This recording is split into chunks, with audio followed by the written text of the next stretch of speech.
How's it going, ladies and gentlemen? My name is RuffledRowlit, and welcome back to a brand new video, guys. Today, we're going to be taking a look at all the Pokemon Gen 10 leak stuff that has been happening. We're going to take a look at all the stuff that has been listed so far, but also we're going to take a look at a 4chan post that seems to be implying that they have info from Tieba Baidu, which, by the way, Tieba Baidu is the Chinese forums, where basically somebody there might have had info from one of the meetings between Game Freak, and a bunch of other companies. So let's get started from the beginning here, which is the following.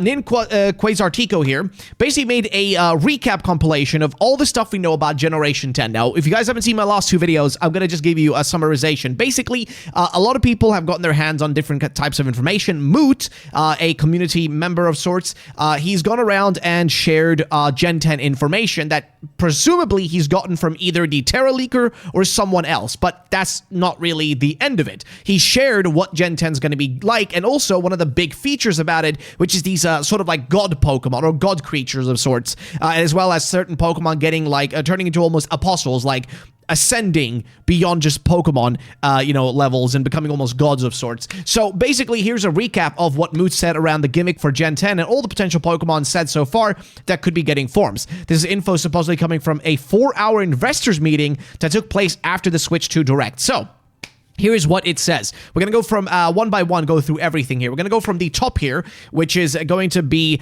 the beginning part. So group of 8, all confirmed, 8 out of 8. And this is basically Pokemon that are confirmed, more or less, to be getting an actual form, right? Or like this brand new form. I'm going to explain this form thing as well, but basically the gimmick is referred to as apotheosis, right? As well as, I think, divine sigils are these items you have to actually attach to a Pokemon for them to be able to connect to these things that are called Majins, which are essentially Jins or like gods of sorts. And an apostle is basically a Pokemon of sorts that has ascended thanks to the help of these divine sigils of sorts, something like along those lines. But they say there's a group of 8 that are confirmed. These are Pokemon that are gonna get it, which is probably going to be Nidoking, Nidoqueen.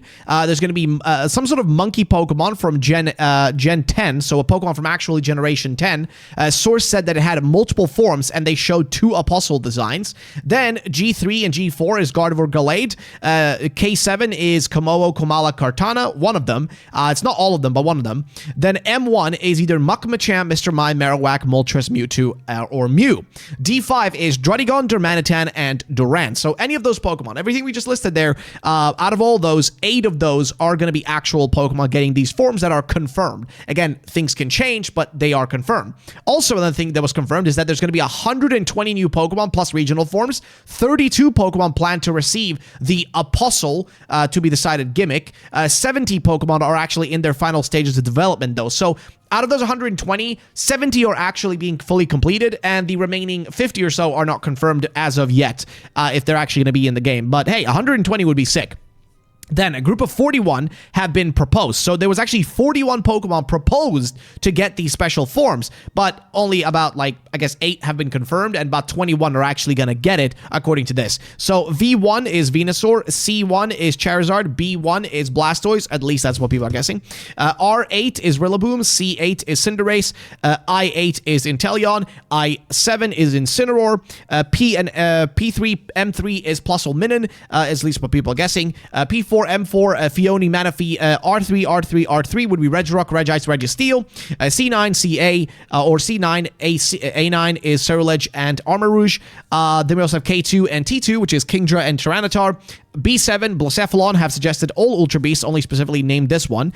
Then there is I4, which is Lucario, L4, which is Lucario, Luxray, Lopunny, Licky, Leafeon, Lumineon, one of them, right? Or a few of them, I guess. T6, Talonflame, Tyrantrum, Trevenant. And then the star equals all confirmed names. So the ones that have stars on them are pretty much confirmed to actually be the Pokemon that are being referred to here, or what the code is meant to be, or the riddle is for. Now, the group of 24 considered being worked on is K5, Keldeo, confirmed as an ID, not necessarily confirmed in Gaia.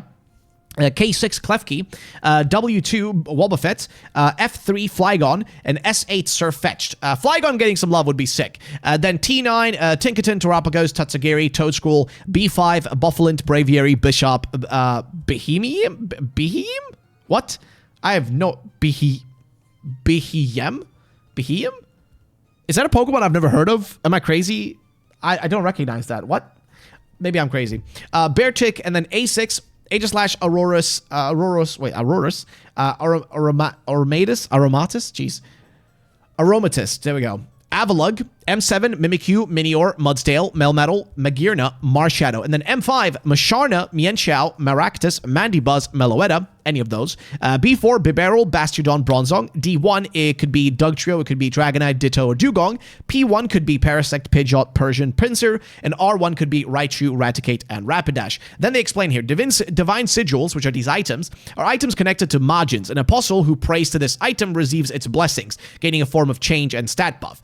Majins, basically the god themselves, confirmed codename is Diabolos, or leader.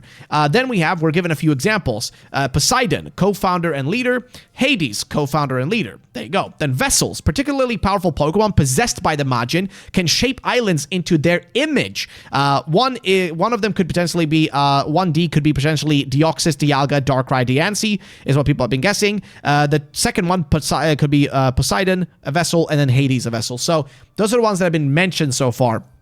Again, this is all the information that we've gotten. There is, of course, still more stuff that we can talk about.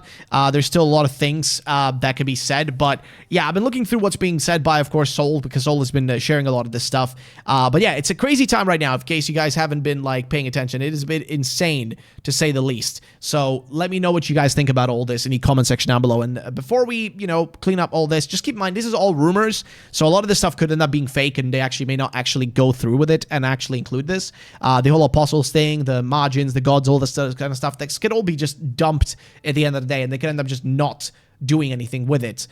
That's just the truth of it, right? Like, it's just the truth of the whole thing. But just keep in mind, anything is possible. So let's move on to the next thing, which is this post right here over on 4chan. Now, this is from a random 4chan user, so keep in mind this definitely could be fake, but it is interesting nonetheless. So here's what it says, and I apologize for my face covering here. I cannot move my camera for whatever reason, but I will be taking a screenshot of this maybe so I can move it for you guys so you can see it a little bit better than with my dumb face in the way. There we go. Okay, so here's what it says. Internal meeting leak from Anonymous. Source, Tieba Leaker. Now, Tieba is Tieba Baidu. It's a Chinese forum of sorts, social media, Google. It's basically everything in one. But then it says here, highlights of the internal meeting. Translation was not 100% accurate, so certain parts may not be correct. Okay, so what is he talking about? Well, apparently, there, like we already said, right, as we mentioned about all this stuff here in this big chunk of this post, is that all this information about Gen 10, this information in particular, besides the fact that Gen 10 is going to be based on an island, that's something that's more or less confirmed based on like the leaks from the Terra Leaker. But this is the information that we just are looking at surface level here that has nothing to do with that leaker. This is the stuff that's coming from Moot, and this is the stuff that he says is from some sort of meeting that was held between Game Freak and a bunch of other investors and people involved with the franchise. So keep that in mind, right? And this apparently isn't coming from Moot. This is coming from some other person on the Chinese forums. And there is a Tieba leaker. There's an actual Chinese leaker that does do a lot of leaks like that. It was called like the Uncle Leaker. But again, we don't really know as of now if that's still related. But here's what he says, though. Security of the company to be greatly improved following the hack of 2024 to prevent further incidents, which makes sense that they would do that. Not that crazy, even though if that's the case, that's still coming out, right? If this is a real leak, by the way, if what we're reading here is real, then they still messed up. So there you go. But here's what they say, though. There's talks of creating a proper cohesive world of main series. No confirmation. Talking about, creating a proper cohesive world of main series. What, like creating one game like in a big chunk? That would be weird, but I don't get it. It seems a bit odd, but again, poorly translated potentially, or poor translation connections, but it is what it is. In talks with further future mechanic merchandise collabs, unknown what kind, okay? 2026 aimed as a year for old and new players, which makes sense. Next year is the 30-year anniversary, right? It's the perfect time to like get the nostalgia bait out and get people buying Pokemon stuff again, like cards, and re-release the OG set again, Evolutions 2.0, like it's the perfect time to do a lot of like massive promotional stuff. So yeah, and aiming it for new players as well makes sense. It would be a brand new generation, and any kids right now growing up, like, listen, it's great to say, but keep in mind, there are kids that are now grown up that started playing Pokemon with the original Switch, with like Let's Go Pikachu and Eevee, and those kids are now like, past high school age, they're now college age, right? Like that's an actual reality we have to think about. And there's kids now that are growing up that are like they're late teens that started playing with, you know, it's kind of crazy to actually say if you really think about it. Maybe I'm giving you an existential crisis because I'm giving myself one, but it's actually true if you think about it. Because it is the case here, right? Like, a lot of children have now grown up with Pokemon as well, the same way you, me, and a lot of us that are older fans have already grown up with it as well. So, the fact that they might be aiming for, again, new players is the next generation, the next ones. Like, my own children, right? Like, which I plan on having with my missus. But, like, you know, that's what they're aiming for here. Next year is going to be a big thing to try to aim for that brand new audience, but also keep the old people happy at the end of the day, because those are the people with the cash that will willingly spend money. So various events held for all kinds of players. That just means Pokemon Go events, Pokemon, Cafe Remix, all that kind of stuff. So talks of a Nintendo Switch 2 development. Not much, but is going smooth. Unknown if it's referring to Legends or the new generation. Then they talk about generative AI. Benefits, negatives, both talked about. Unknown if it's used for future games. More investment and research into competitive sector. Goals of making esports of Pokemon large. That would actually not be that crazy, especially with Pokemon Champions, the new Pokemon game that's coming out, that's aiming specifically to be a game all about, competitive Pokemon. It would make total sense. So, again, that doesn't seem that far-fetched. It actually seems something reasonable they would do. Talks of a huge project for Pokemon, talks of a huge project with 2026 goal, not video game related. What kind of project would that be, though? Learning from competitor projects, not named, but assumed to be Palworld, Azure Promilia, or Nexus Anima. Never heard of those other two, just Palworld.